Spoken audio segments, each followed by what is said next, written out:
11e édition du Salon international du livre d'Abidjan, comme vous le constatez. Ici, derrière nous, nous avons un nouveau auteur et c'est Magnifique. Magnifique, nous sommes avec vous. Voilà, nous sommes avec Magnifique, avec son nouveau livre. Oui. Je ne connais pas le titre Magnifique. Voilà le titre, on appelle ça médicament. Médicament. Non, riz. Ah, médicament. Hein? Ok. Que le riz qui soigne, le riz qui soigne. Le riz qui soigne. Voilà. Et c'est combien? C'est 3 000 seulement. C'est prix étudiant 3 000, prix élève 3 000, prix vagabond 3 000, prix enfant 3 000, prix à la retraite 3 000. En tout cas, c'est étudié. Ok, présentez ce livre aujourd'hui au Salon international. Qu'est-ce que vous pouvez dire? Bon, c'est une expérience exceptionnelle et unique. Voilà. D'ajouter une autre corde à son arc en tant que humoriste d'abord et aujourd'hui tentative d'écrivain. Voilà. Donc écrire c'est une expérience et être invité au Salon international du livre d'Abidjan, c'est des choses qui arrivent exceptionnellement. Donc il faut les vivre avec beaucoup de philosophie et puis travailler encore plus, se rapprocher encore. Oui, bonjour madame, passez, ça va, c'est 3 000, pardon. C'est mon nouveau livre qui est là. Oui, c'est un livre d'humour, un livre de rire. Tous mes sketchs, ce que je vais faire, ce que je n'ai pas pu faire, ce que je ferai, tout est dedans. Et ce sont des thèmes, voilà. C'est là qu'on achète. Ok. Je peux vous le dédicacer. Je mets quel nom? Pardon. Bon, Magnifique. Mon nom va rester. Ok. Oui. Ok. Tu fais interview, moi j'essaie de l'argent. Bon, d'accord. Oui. D'accord. Aujourd'hui, quelle place vous pouvez donner à la lecture aujourd'hui en Côte d'Ivoire? D'accord. Comment? La lecture en Côte d'Ivoire, comment vous trouvez? La lecture en Côte d'Ivoire, je pense qu'il faut inciter, il faut exhorter les gens à la lecture. C'est pour cela que moi-même, le Magnifique humoriste, les gens aiment aller en salle pour rire, d'autres aiment regarder la télévision pour rire, d'autres aller sur les réseaux sociaux pour rire. Mais il y en a qui aiment lire pour rire. Et il faut passer par tous les moyens pour eux aussi, non seulement se rapprocher d'eux, mais aussi inciter les autres à lire. Et c'est ce que nous essayons de faire, c'est ce que j'essaie de faire à travers ces livres. Donc la lecture. Merci mon docteur. Ok, nous sommes avec Magnifique, comme vous le constatez. Nous sommes ici au Salon international du livre. Merci pour votre participation. Et c'est Magnifique qui tente encore de revenir. Après les scènes, il revient dans les livres. Et c'est important. Nous sommes ici au Salon international et ce n'est pas Magnifique seul. Nous allons encore voir d'autres acteurs tout de suite. Nous sommes à la 11e édition du Salon international d'Abidjan et nous sommes avec un babab. Un babab, l'immense star de l'humour, M. Adaman Daiko. Aujourd'hui, être au Salon international du livre, comment vous pouvez voir cela et comment cela se présente pour vous? Ben, écoutez, d'abord je suis comédien, humoriste, aujourd'hui écrivain. Nous sommes souvent dans des festivals d'humour à travers la Côte d'Ivoire et l'international. Je suis humoriste chroniqueur, j'ai fait de la radio, j'anime des émissions télé, mais l'opportunité m'est donnée en tant qu'auteur, en tant qu'écrivain, de venir exposer mes œuvres, de venir faire la promotion de mes œuvres, de venir rencontrer les fans, les lecteurs, ceux-là même qui sont nos patrons. Et puis aussi voir dans quelle mesure on peut tisser des relations, des contacts avec des éditeurs pour des projets à venir. Donc je suis content d'être là, de vivre cette ambiance du livre. C'est un rêve d'enfant que moi j'ai réalisé.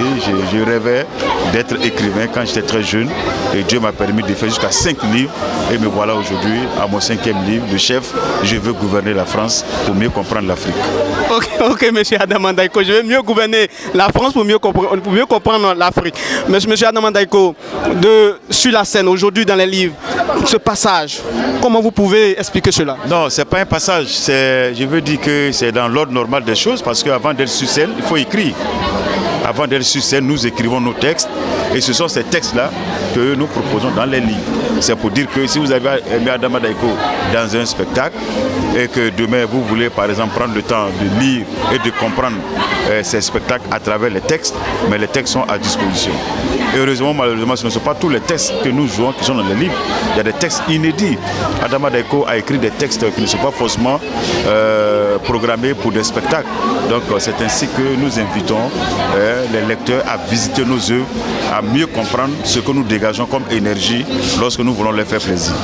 Merci Adama Daiko pour nous accorder votre temps. Adama Daiko, d'autres souvent, le commun de mortels, on dit Adama Daiko, c'est l'humoriste qui fait un peu, qui allait à l'école, bon, je sais pas. Non, on a tous été à l'école, voyons. C'est vrai que je fais partie de ceux qui ont révolutionné l'humour en Côte d'Ivoire, en Afrique francophone, en y ajoutant la touche de qualité, de sérieux, de rigueur, et puis le côté intellect de l'humour. Je suis l'un des rares humoristes qui va vous dire ceci. Écoutez-moi très bien. A, B, C, D, E, F, G, H, I, J, K, L, M, N, O, P, Q, R, S, T, U, V, W, X, Y, Z. Et je peux vous dire encore Z, Y, X, W, V, U, T, S, R, Q, P, O, N, M, L, K, J, I, H, G, F, E, D, C, B, A. Ça c'est Adama Daiko, ça. Merci. Et ça c'est Adama Daiko. Merci de partager ce moment. Je suis plein de... Ah, merci. Les mots me manquent. Ok, merci bien. Salon international du livre d'Abidjan. Et ici nous sommes à EDICI, voilà, édition universitaire de Côte d'Ivoire. Et nous sommes avec Monsieur Dido Yves. Monsieur Dido Yves qui va nous parler un peu. Et aussi nous allons d'abord arracher quelques mots. Parlons d'abord du Salon international. Comment vous voyez et présentez aujourd'hui votre œuvre au Salon international. Comment vous pouvez... qu'est-ce que vous pensez de cela? Bon, je pense que le salon est bienvenu parce que ça permet d'abord aux maisons d'édition de pouvoir présenter les œuvres qu'ils produisent. Et puis aussi, ça permet à tout le public, ça permet au public de voir, c'est-à-dire de venir voir les productions, de venir voir ce que les maisons d'édition ont produit comme livre, ce que les auteurs ont fait sortir comme ouvrage. Voilà, ça leur permet de prendre connaissance de ça. Et puis bon, pour pouvoir avancer dans leurs activités littéraires. Aujourd'hui, la question dont je voulais poser, quelle place nous pouvons accorder à la lecture en Côte d'Ivoire? Bon, quelle place on peut accorder à la lecture en Côte d'Ivoire? Je pense que en temps normal, on devait accorder la première place. Mais bon, c'est pas ce qu'on constate, parce qu'il y a beaucoup qui ne lisent pas. Donc c'est pour cela que le salon du livre est bienvenu pour montrer aux gens qu'il y a de belles productions, il y a de belles œuvres qui sont là, qu'ils peuvent s'en acquérir pour pouvoir au moins s'intéresser à la lecture. Voilà. Parce que c'est bien pour la culture. D'accord, ce que je me dis, est-ce que les livres ne sont pas dépassés parce que nous sommes dans un monde numérique? Bon, oui, c'est aussi l'inconvénient qui est là. Le monde numérique est venu pour choses comme on appelle ça même, c'est-à-dire pour surpasser un peu le physique, c'est-à-dire le physique. Quand je parle de physique, je parle des livres, des ouvrages que nous produisons. Parce qu'aujourd'hui, quand nous constatons, ce que nous constatons, c'est que les gens sont plus accrochés au visuel. Sont plus accrochés au visuel qu'à la lecture. Même souvent, ce qu'ils voient, quand c'est sous-titré, ils n'ont même pas le temps de lire le sous-titrage, à cause du fait qu'ils n'ont pas eu cette habitude de se mettre à la lecture.